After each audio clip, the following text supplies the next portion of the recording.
guys, welcome to a very grim April. It's actually the last week of April. Look at that, you can even see my breath. That's how cold it is.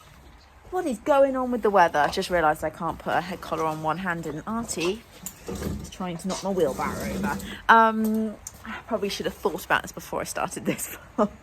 Anyway, it's a Monday for me. It's freezing cold. It's been pouring with rain for most of the day. It's just manky, but next week is badminton. And hopefully, fingers crossed, the sun is going to shine for badminton. It is looking more hopeful next week.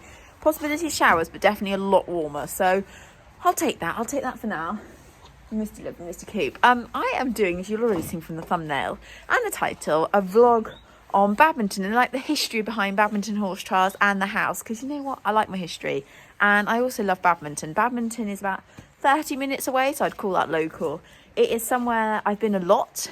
I started going to the horse trials as a child, like a very young child. And then I've also competed at badminton in different areas of it, not the main 5-star horse trials. So I'll tell you a little bit about that as well. So it's a special place to me. I think it's a special place to lots of people. I have great memories as a child, like going with my family. I used to always go on dressage day. It was like my treat of the year was to go to badminton on a school day and go and watch the dressage and go with my mum and her friends.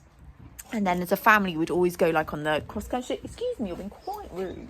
We'd always go on like a cross-country day and we'd have a picnic and watch all the action, and I'd buy my Julep ponies from there. And, you know, it was just the most amazing time. Badminton has so many incredible memories for me and many, many people, I imagine. The first ever badminton horse trials was held in 1949 by the 10th Duke of Beaufort in order to let British riders train for international events.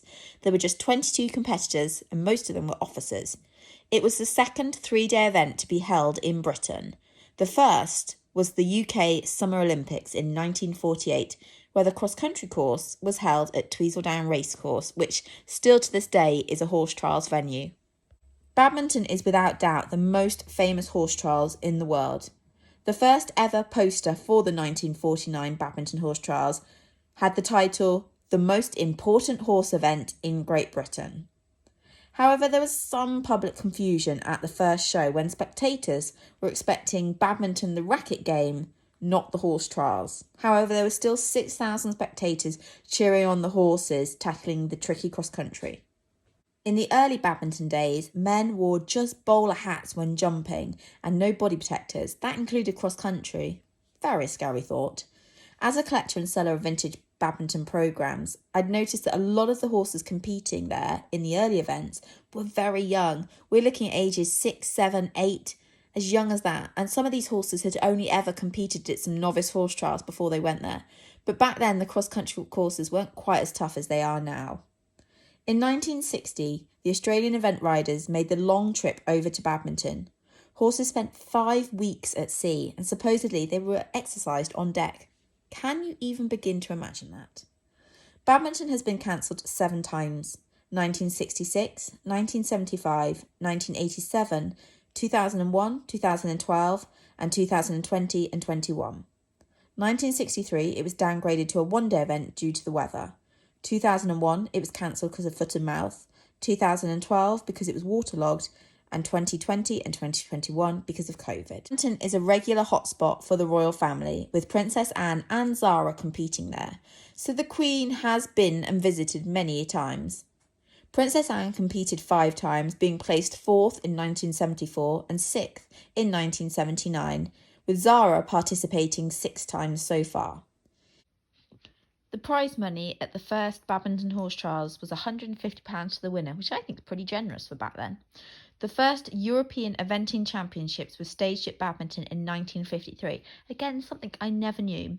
The trials then moved to Windsor for 1 year at the Queen's invitation in 1955. And that I did know because I actually have a 1955 programme for the Windsor European Championships, but I never knew it was at badminton first of all. Horses must be 7 years or older now to compete there, but back in the early days, I don't think there was an age limit as long as the horse was 4 or above. Only 5 mares have won badminton and just 1 stallion, the lovely Chilly Morning. And nowadays, there is around 200,000 spectators attending badminton. Little history on Badminton House. Badminton House is a listed Grade 1 building, which has been the principal seat of the Duke of Beaufort since the late 17th century. It's set in 52,000 acres. The Badminton estate contains remains of several Roman villas. This was something I didn't know until I started researching. The present mansion was built in 1682 in a Palladian style. It's on the site of an old manor house. The game badminton with a racket derives its name from the estate. Again, something I never knew. It has 38 rooms, including 20 bedrooms and bathrooms. The estate was also location for some scenes on the films Pearl Harbor, 28 Days Later, The Remains of the Day. I've definitely seen it in Pearl Harbor. The Beaufort Hunt hounds have been kennelled at Badminton since 1640. Good morning. I've come on to finish the vlog because I didn't get around to doing it last night. It's not going to show very clearly, but we have got, look at that today. Stunning blue skies. After yesterday's deluge of rain for most of the afternoon, this is gratefully received. I'm just currently going down an old railway line. Just see how gorgeous it is.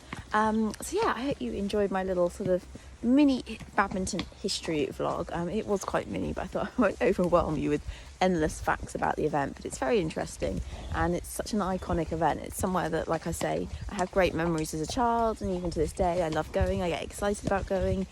It's somewhere that I might not have competed around the 5-star on that famous turf, but I've had the pleasure of, you know, from a child doing the pony club show. I think it was actually the hunt show at Badminton. They used to, I don't know if anyone will remember, they used to do a international dressage championships there. I don't know, it was quite a few years ago now.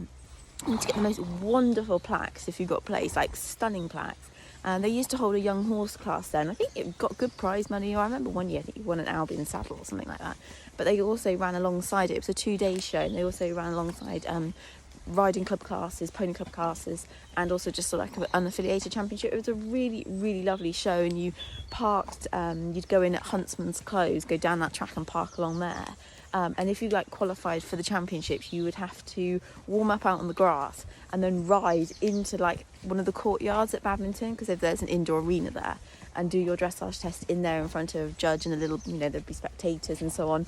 But, you know, I'm pretty sure Vallegro won the young horse class there one year, without a shadow of a doubt. And I definitely remember like Carl Hester going and people like that. Like, it was a fancy pants show. And so I have great memories of doing that. I'm pretty sure Court Paul one year won one of the unaffiliated championship classes.